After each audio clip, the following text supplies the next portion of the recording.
and welcome to Game Sack, and we are talking about reproduction games and bootlegs, because they basically are bootlegs. Yes, these are games that we actually own, But they're still bootlegs. You're exactly right, they are. And if you would have asked me 2 years ago if I would ever buy a reproduction card, I probably would have told you, hell no, get out of my face. But Really? as of recently, something's clicked in my head and I've bought a few. Yeah, you've really been jumping on that bandwagon. Yeah, so I I haven't really. I don't know why. Anyway, we've got a few games to show you. You've got the first one. Let's just get right to it. Star Fox 2 was a finished game that was near its release when Nintendo decided to scrap it. The main reason it was never released was because it was too close to the launch of the Nintendo 64. Why put all that time and effort into completing a game only to ditch it in the end is something that I will never understand. Thankfully, Nintendo never got rid of the code and it somehow made its way onto the internet in 2002, probably by a former employee. Well, the story continues with the Star Fox team once again facing the wrath of Andros as he returns to try and destroy Corneria. This time around, the game gives you a bit more freedom. You start out on a map screen that shows planets, large ships, and other enemies to fight. Every time you make a move, the enemy will also move, and you need to intercept them before they reach Corneria. Once you intercept an enemy, the game turns into the action mode, which is like the previous game. In these, you'll be dogfighting other enemy ships or taking out IPBMs, which stands for Interplanetary Ballistic Missiles. Andros also has large transport-type ships and bases on planets that you need to destroy. In these battles, you use a new walker form for Star Fox. You can transform your ship back and forth between these two forms whenever you want. The walker form is fun and easy to control and is really good at destroying the boss of each base and ship. The Star Fox team has also grown and you can pick 2 pilots from a possible 6. You can switch between these pilots on the map screen before you go into any battles. It's pretty easy on normal setting and it can be beaten fairly quickly just like the first game. If you up the difficulty, then more enemies and enemy bases are added to the map for you to destroy, and this will lengthen your experience.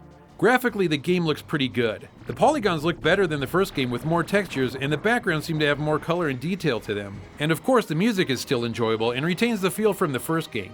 The copy that I'm playing here I purchased at Retropalooza. You know that awesome convention down in Florida or something? Or is it Texas? Is it Texas, Joe? Hell, I don't know. Well, anyways, it's great and I love this copy. It comes with a box and cart, but I'd love to find a manual for it. Looking inside the cartridge, I was amazed to see all of the little blue wires on the chip. It looks nice and orderly though, so I'm happy with it. If you have the ability to get this game, I highly suggest it as it's a really fun experience.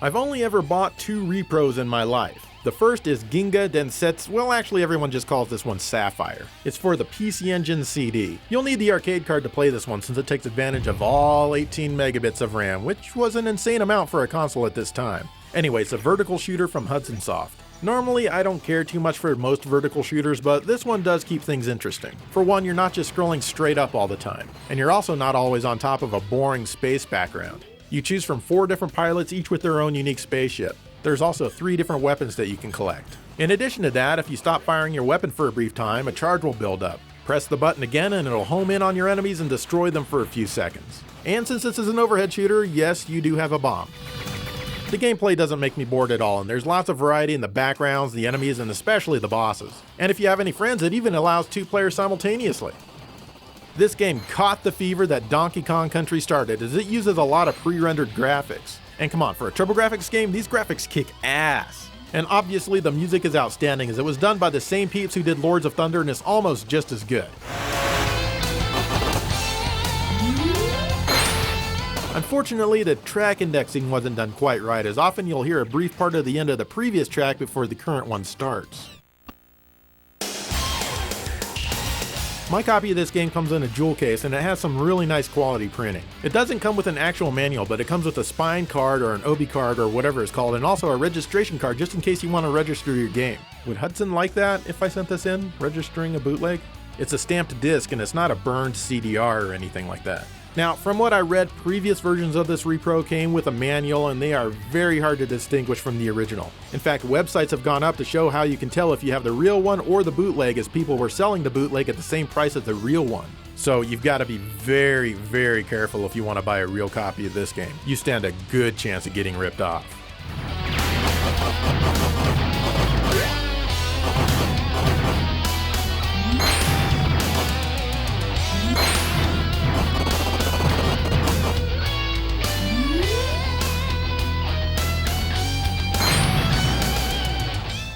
The other repro I purchased was Alien Soldier on the Genesis. I got this one from a forum member who goes by Bromsworth over on Sega16.com.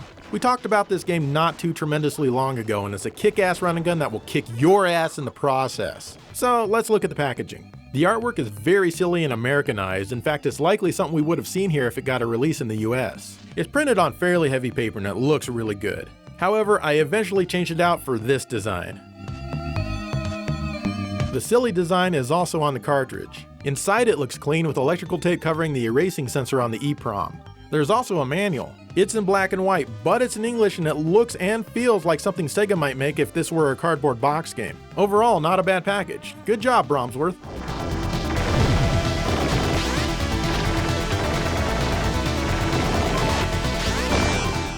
The Legend of Zelda: The Ancient Stone Tablets was a game released in Japan for Nintendo's broadcast satellite system in 1997. Every week for 4 weeks, Nintendo would release 1-hour chunks of story that you had to download from St. Giga's satellite radio service. Within this 1-hour time frame, you must collect 2 stone tablets. Collecting these is like collecting pieces of the Triforce, as you obtain them by entering a dungeon, finding your way to the boss and defeating it. The storyline is pretty cool because you don't play as Link, but as one of the avatars from the broadcast satellite system. After defeating Ganon, Link has left Hyrule for his Game Boy adventure on Koholint Island. Danger once again starts to invade Hyrule, and your character falls from the sky and becomes the new hero. Amazingly, he or she, whomever you pick, looks almost exactly like Link, but whatever. So the world of Hyrule is the same as it is in A Link to the Past. At the beginning, most of it is clouded over and you can't travel far. As each new week is released, more clouds will disappear, revealing more of the map. One thing that I have mixed feelings on is this. As you're traveling around on the overworld or in a dungeon, there will be conversations going on between Agana, the princess, and Asir all at the bottom of the screen. I really like reading these conversations, but I don't want to stop playing to do so. I'm constantly looking back and forth from the action to the text to read, and it's not easy concentrating on both. All the dungeons in the game are new, and they're about half the size of a normal dungeon. Of course, they made it this way so you can meet your 1-hour time frame. Most of the enemies and the bosses are the same, but I actually have seen a few new enemies around here. There's a couple of new features that I found interesting. Firstly, when it's raining outside, you can't use bombs. The rain will snuff out the fuse, and this is a cool idea. Secondly, at completely random times, different things will happen. Fairies will appear restoring your health, or a random magic attack will happen destroying enemies on screen. Or not. Or you'll get unlimited bombs or arrows. It's weird seeing this happen, but it works and I like it. The copy of the game that I got from Flashback wasn't cheap, but it does look and feel like an actual release from Nintendo and might actually be better than anything they've put out. The game was shrink wrapped and came with all this great stuff. Well worth the price if you ask me. The cartridge is super heavy and weighs about as much as 3 normal cartridges combined. Inside there are a ton of different chips. I'm guessing there's one for each week of the quest. It's all well put together and very clean. I disagree. All in all, this is a really cool game that I'm glad I've had the chance to play.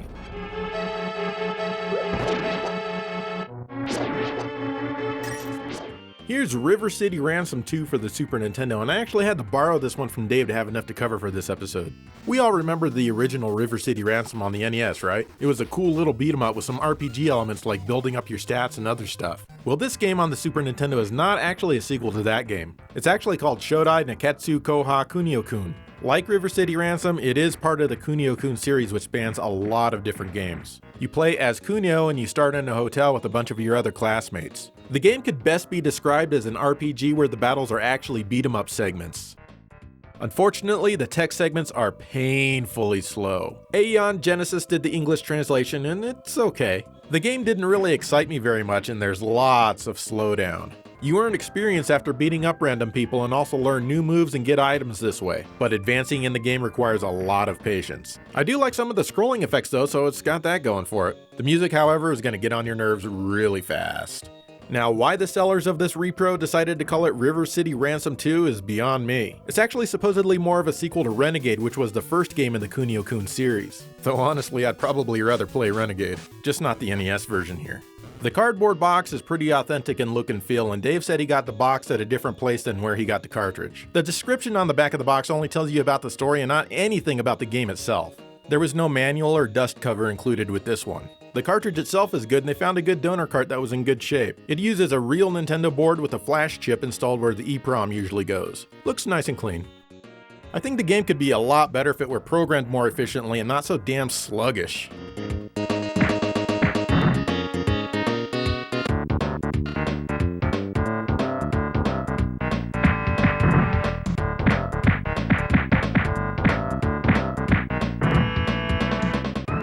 This is Excitebike BS. It's another game that was released in installments for the satellite system. I don't understand why this was released in installments, since the only thing that changed over the weeks was the addition of new characters. As far as I know, the tracks stayed the same. This is the 4th installment, which includes Yoshi along with the other usual characters, but sadly Luigi was removed from the previous week. The game is really fun, but there's only 2 courses that you can race. You race each one twice though. The first time is like a time trial for pole position.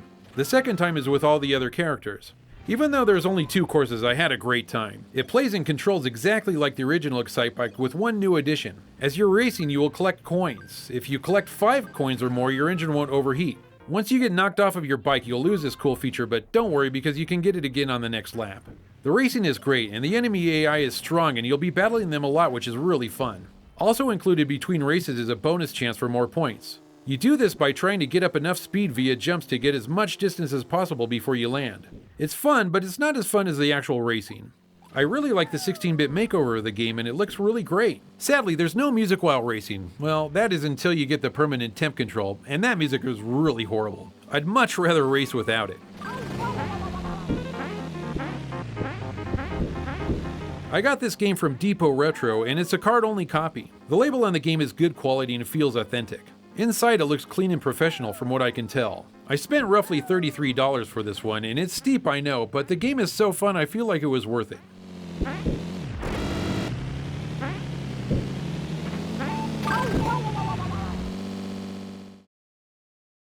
Alright, we're about halfway done here. You having a good time so far? I am having a great time, and I am very happy with the quality of some of the games that I've got here. What about you? Are you happy so far? I mean, some of the quality is fine, like the internal build and stuff like that. The games, depending on the game, they're fine. Yeah. But yeah. Anyway, let's just get back into it.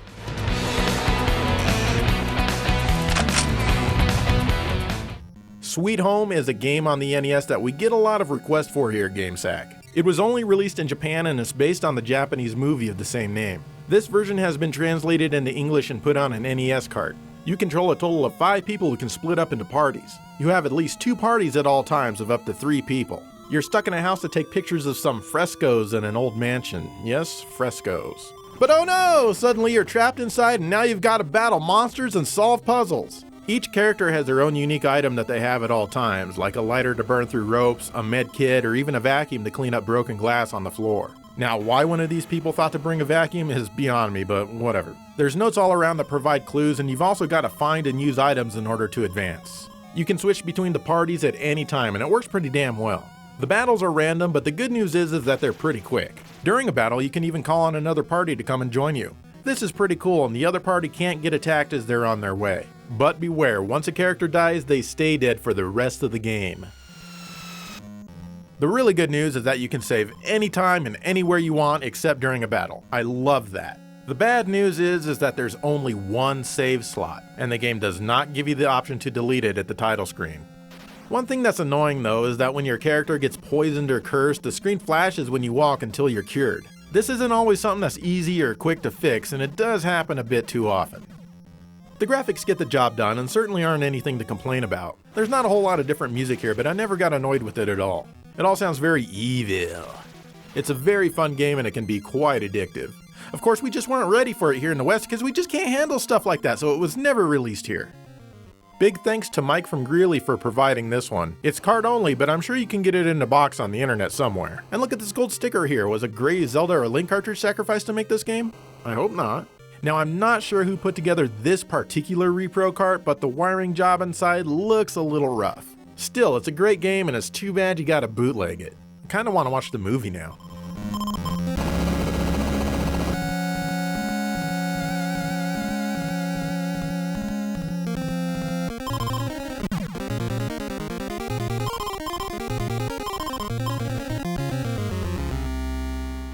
Shockman BS is, yep, you guessed it, another game for the Super Famicom satellite system.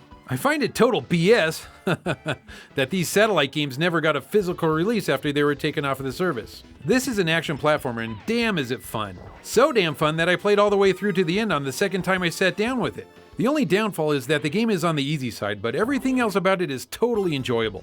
Normally I get sick of fighting the same enemies over and over in these kinds of games, but this one isn't annoying at all. Fighting is fun and easy, and beating up enemies feels really good. You also have a fireball attack that kills enemies quickly. You have to hold the punch button for about 2 seconds before it's ready, but it's very effective, especially on bosses. And the boss fights are great. There's a lot of cool ideas, but the fights are over pretty quickly since the game's so easy. Well, you know, come to think of it, I'm a pretty damn good gamer, so maybe the game is actually hard and I'm just awesome. Oh yeah, you keep living in that false reality. Thanks, Joe, I will. The platforming is pretty solid, and some areas are reminiscent of Bowser levels in Super Mario with the fireballs. Once you defeat an enemy, they'll usually drop something to pick up for points. The graphics are great, and every level is really good looking and fun to play through. I also really like the music here. There's some really enjoyable tracks that I'd probably listen to outside of the game. This game makes me want to check out the other Shockman or Shabooby Man games on the TurboGrafx 16 and PC Engine. I got this game from Depot Retro and it's cartridge only. Inside the cartridge everything looks great, no messy solder joints, and it looks clean and neat. I'd definitely buy from this site again, but as far as I know they don't sell boxes and instruction manuals. That's not a deal breaker, but I'd look at other sites for complete copies before I settle on a card only again. If you're into playing a physical copy, I'd recommend this title.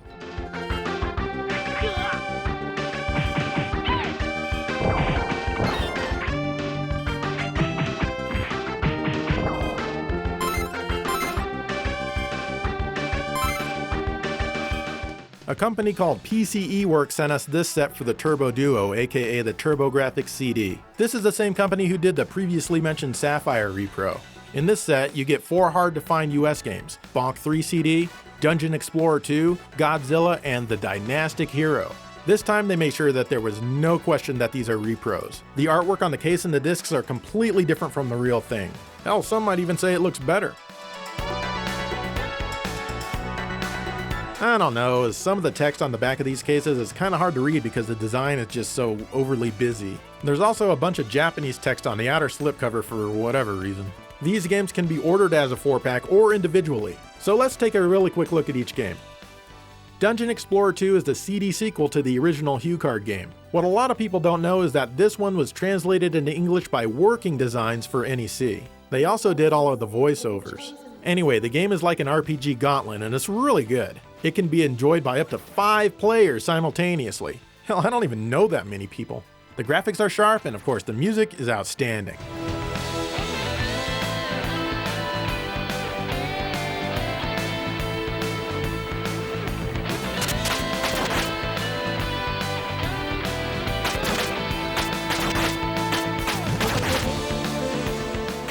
Then there's the Dynastic Hero. This is Hudson's version of Wonder Boy and Monster World, which was on the Genesis. The US version of this game is crazy expensive and I really don't recommend it. The character designs are awful, and come on, that's usually the case of Hudson's versions of Wonder Boy games. Playing the Ocarina using a 2-button controller in this part also feels wrong. It's a good game, it's just that I feel that the Genesis version gives you a better experience all around and it's much cheaper.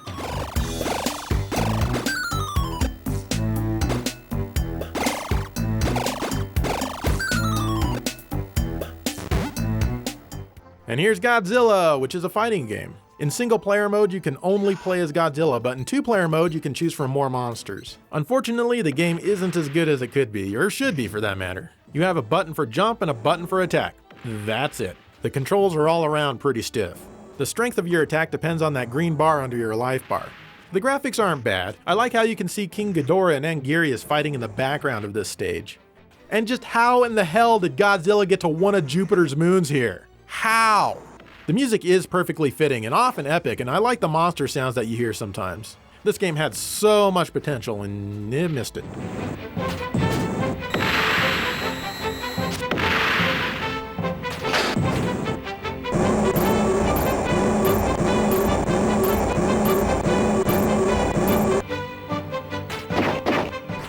And finally, we get to Bonk 3 CD. This also came out in the HuCard format. To be honest, this is my least favorite Bonk game on the system. In this one, you collect different icons to turn into giant-ass Bonk or even micro Bonk. Other than these gimmicks, it's pretty much your run-of-the-mill Bonk game. By the time this one came out, I'd pretty much grown tired of Bonk games, and I'd honestly rather play the first or the second ones. If you must play Bonk 3, I actually recommend you get the HuCard version, as I've been told that that has a bit more animation. Honestly, I prefer the music on it as well. But that one's not cheap either.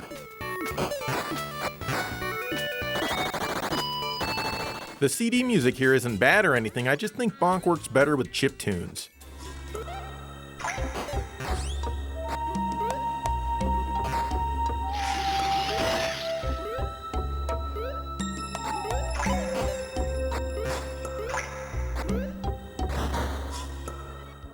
Here's Magical Poppin' again. Yeah, I talked about this in our Left to Japan 5 episode. I remember saying that I wanted a physical copy of the game, but I didn't want to pay the high prices it was commanding on eBay. Well, since it's shown up here in this episode, you can easily deduce that I went ahead and bought a bootleg copy. I'm glad that I did, because I really do like this game, and owning a repro copy is better than not owning any copy at all. As I said before, this is a terrific game. It has a lot of charm to it, and it's genuinely just fun to play. Look, I even got better at using the grappling hook thing since the last time. The music is still great and very memorable, and it was great to hear it when I started playing again. I also learned that the voice of Poppin was done by a former porn star, so that's really cool. I got this game off of eBay. I was pretty excited to see a complete copy of the game with a box and manual, so I bought it as it's the only copy that I've seen online. When I actually got the game, I was a tad bit upset. As you can see, the art on the box is a fairly bad Photoshop job. The artwork is stretched and faded, and the game logo looks pixelated from being enlarged. The instruction manual is better. The pages are thick and colorful, and the writing isn't bad. I only found a few grammatical errors, so I'll let it slide. The game cartridge is great. The label is a nice high quality label, but also has the same stretched image. The actual cartridge is strange, as it's like a snap together model. These screws aren't actually screws. Opening the cartridge and seeing the custom board was weird. I've never seen anything like this. Oh well, as long as I can play this game with no problems on my SNES, I'm fine. This is a great repro card despite the crappy artwork, and I'm glad to have it in my collection.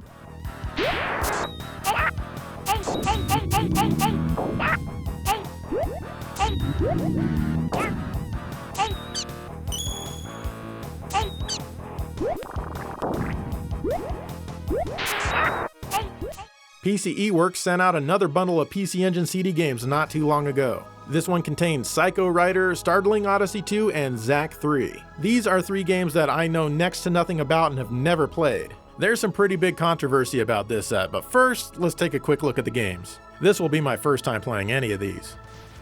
Psycho Ryder is a very lackluster overhead shooter. There's no stages here, you just play for 2 minutes, try to get the high score, and that's it. It feels like a fan-made game. I mean, just look at the title screen.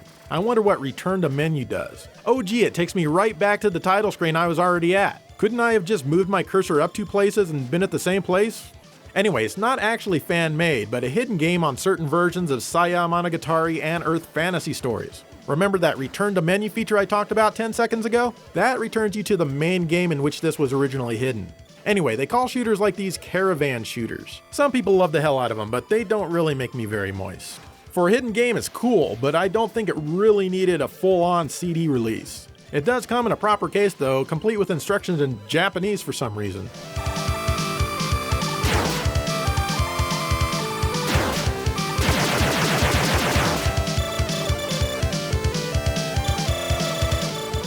Next up is Startling Odyssey 2, which is an RPG. First of all, this one comes in a weird case with a paper slipcover that doesn't exactly stay put.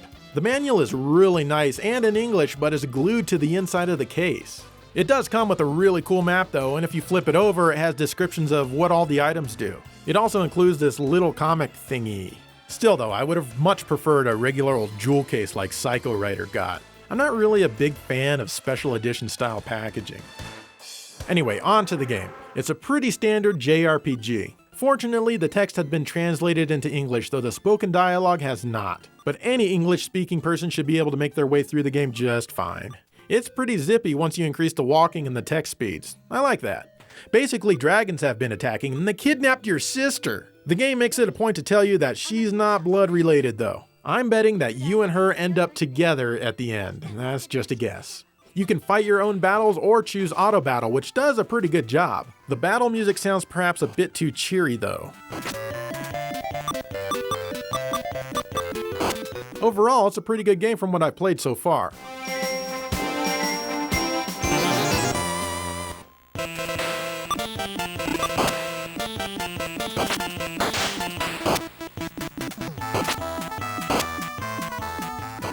And lastly, we have Zach III, the Eternal Recurrence.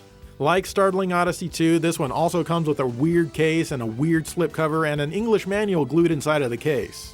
As for the game itself, it's an action RPG kind of like the E-series, only with rather poor play mechanics. You can jump and you can swing your sword, and at least at first you have a pretty horrible reach. You wander around a lot and of course fight enemies during the action parts. There are also RPG parts where you do your typical RPG things.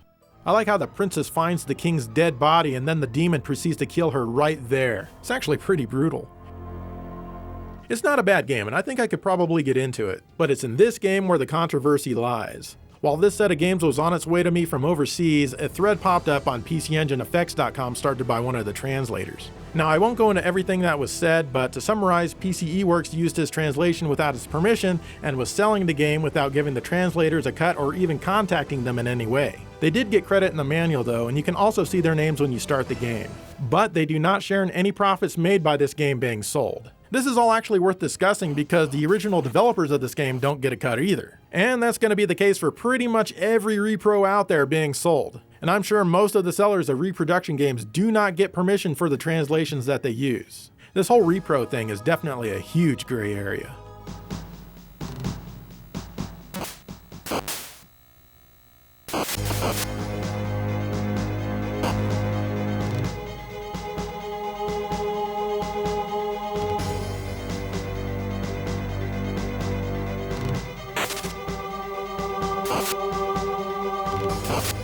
All right, those are the reproduction games that we have. Dave, let me ask you, what do you think about like what I talked about in Zach 3, like people just taking the translations that they didn't do and just putting it in their repro cart or whatever without permission, stuff like that, and it's a whole gray area, really. What do you think of that? It's a gray area. I don't like it personally because that's technically not their work. They were stealing that from somebody else. I mean, they, in all reality, should have asked that guy for permission, and he probably would have given it to him. I mean, he probably wanted a little kickback for it, but overall, I would imagine he would have said, yeah, go right ahead. So it is a gray area, though. It is, and it's always best to reach out to people if you can, if you're going to use their stuff.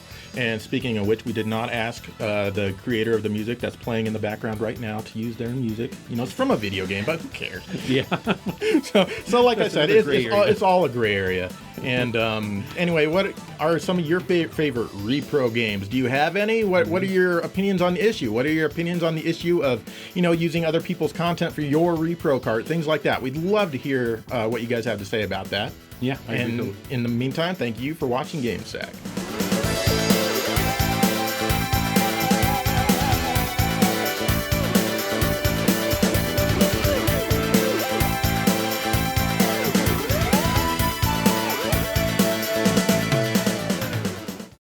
Hey Dave, thanks for letting me borrow the River City Ransom 2 repro. I wouldn't have had enough material to cover if it wasn't for you. Oh, you're very welcome, man. But, I want to play it, so I'm going to take it. So. Well, actually, I was thinking I could borrow it for maybe a couple more weeks. Maybe it might grow on me a little bit more. I don't know. It might, but I got to repo my repro, bro. So I'll talk to you later.